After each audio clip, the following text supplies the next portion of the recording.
These animes are known under the term of Isekai, and these animes are quite popular, and there is a good chance you've heard of them. Because I like garbage Isekai stories, I thought it would be a funny idea to read Isekai mangas that no one has ever heard of. Now, before we start, you may be asking, what even is Isekai? And that's a good question.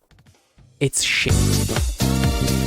So this manga, first of all, why is there comic in the name? I don't understand Japanese, so I can translate it to myself. But okay, sure, why not? Anyway, the main character is now in the body of a 12-year-old boy who belongs to a noble family and is one of 5 sons. There is quite an interesting lore about how the 3rd generation can lose a noble status and why the 4th and 5th son are essentially worthless so they can do anything they want. But my brain is limited enough not only to understand it, but also to explain it. So I will rather focus on things that have nothing to do with the politics of this world. So when I focus on the other things, the whole story is pretty fast-paced. They speedrun through almost everything here, from learning magic, explanation of various things, then the main character becomes an adventurer, and a single chapter he suddenly becomes an A-class adventurer, then a girl appears out of fucking nowhere and her name is Asuna. Okay, that's nice. And then suddenly another chapter she becomes his familiar, so that the protagonist's power can combine with her and she could become stronger to help him and not feel so weak and powerless. This all happens in only 2 chapters. It can be seen that this whole story is simply based on those political things, which I honestly don't even fucking care about, and the rest is just minor addition. Rather, it seems to me that the author wanted to create this story but did not know how to engage people to read it, and so he simply added an isekai element to it. Because isekai is popular, so why not implement it in this story as well? It's not the worst isekai that I've read, but since I'm just not that interested in the noble affairs, and it's all just one big speedrun, I did not find it interesting at all. So I'm giving it solid 3 out of 10.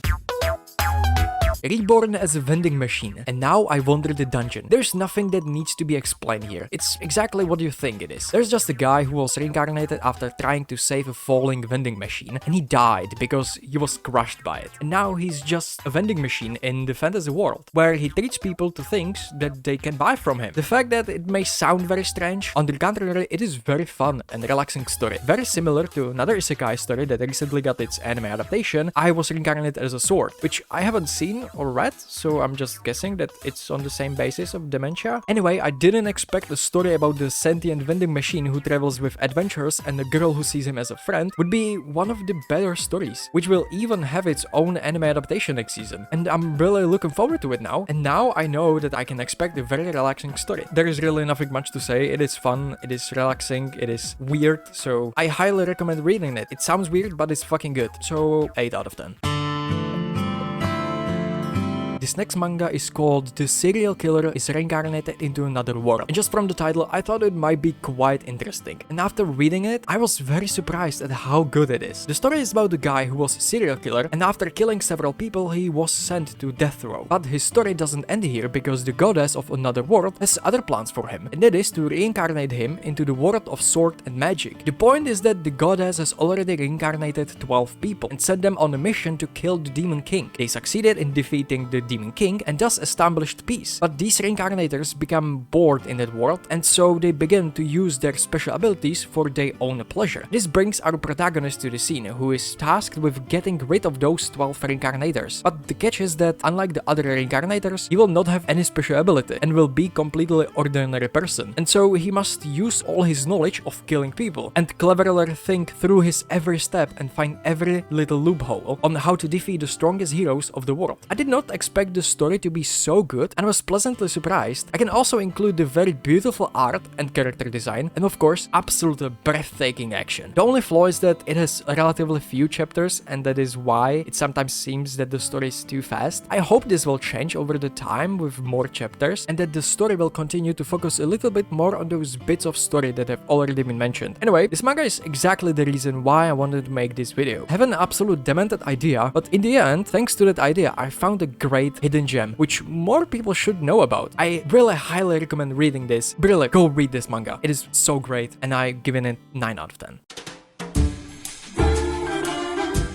I won't lie, I only read this for the name, and I was little surprised that it was exactly about that. Simply put, there were two heroes in this fantasy world. One is called Black Hero, which is a person from that fantasy world destined to defeat the Demon Lord, and White Hero, which is a person from a normal world that is teleported to that fantasy world to join forces with the Black Hero and defeat the Demon Lord together. 300 years have passed since the Demon Lord was sealed, and an evil witch appeared in the world who wants to revive him again. And this brings our main character who one day wants to treat herself to beautiful hot springs. But her peace is interrupted by the goddess that teleports her to another world. The joke lies in the fact that the goddess is just role-playing Aqua and gives the main character the ability to create anything that has something to do with hot springs. As soon as she is teleported to another world, she meets the evil witch who puts a curse on her. And what is the curse, you ask? That she cannot wear any other clothes than her towel. It's not as bad of a story as it sounds. It's kind of funny and extremely stupid, and I honestly don't even know what to think about it. On one hand, it's about a girl who can't wear anything other than a towel, so it's not for the eyes of a small children. But on the other hand, the storytelling is like for toddlers. The humor simply revolves around the main character who is just basically naked and the Black Hero who is transformed into a girl. It's not exactly a story that stands out, and the humor will get pretty dry after a while, but that still doesn't stop me from reading it. So just because I'm a degenerate, I'm giving it 4 out of 10. And don't read it. I don't recommend it. It's ass. It's just me who likes it.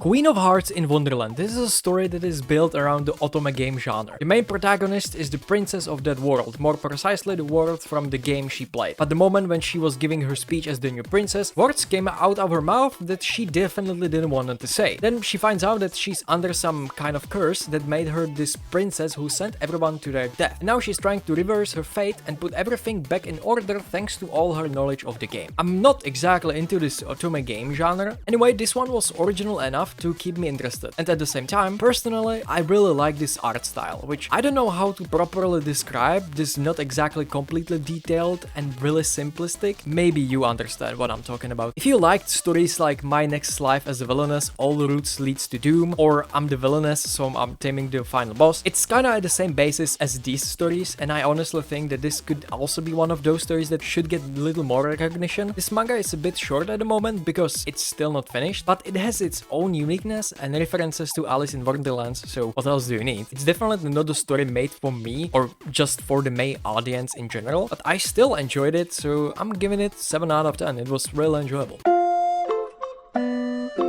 Well, there is really nothing much to say here, so I can't evaluate the story in any way, which will probably come clear in the following parts. But still, was it good? Yes. More or less, it's just a detective story in girls' prison. It sounds weird, it looks weird, but it's good. It's not some amazing mystery detective story with twists and turns with lots of mind games, but it has 2 girls kissing, so I have nothing against it. I believe if it had a little more chapters, it could be more interesting, but at the moment it's pretty much about nothing. Plus the detective part is solved relatively quickly in just 1 chapter, so I really don't even know what it's really about. If you want to give it a try, as I said, it has only 2 chapters, so why not? But right now, I don't feel like giving it any score because there is really nothing to give score to, so I can only hope that it will continue and it will get better in the future. I hope. So this next manga is called Call Girl in Another World, and simply put, this is a reverse interspecies reviewers, but isekai. The long version is just an ecchi story where the main character had the job as a call girl and was teleported to another world together with a book where many people are listed from classes, races, ages, etc. And when she manages to satisfy all of them, she can then go back to her world.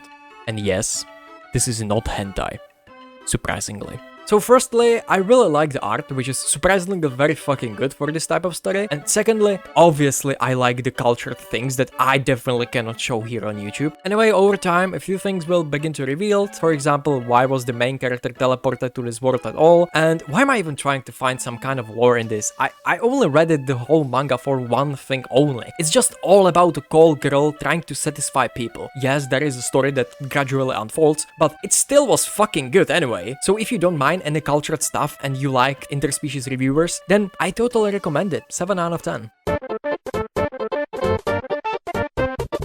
The description of this manga says, it's a story about a guy who dies and is sent to another world. Yeah, you sold me, I'm in. That's everything I need to know. So there is a guy who was reincarnated after being drunk. And when he wakes up in another world, he's without any clothes. And instead of trying to find anything that he can put on, he is just doing everything naked. And that's the whole fucking story. There's just a guy who got reincarnated in another world fucking naked. There's really nothing much to say. This was the worst manga. And I don't want to talk about it anymore. So here, have 2 out of 10. And why 2? Not 0? Because somehow it's sometimes way too brutal for this type of shit. But yeah, fuck this manga. Don't read this. Next.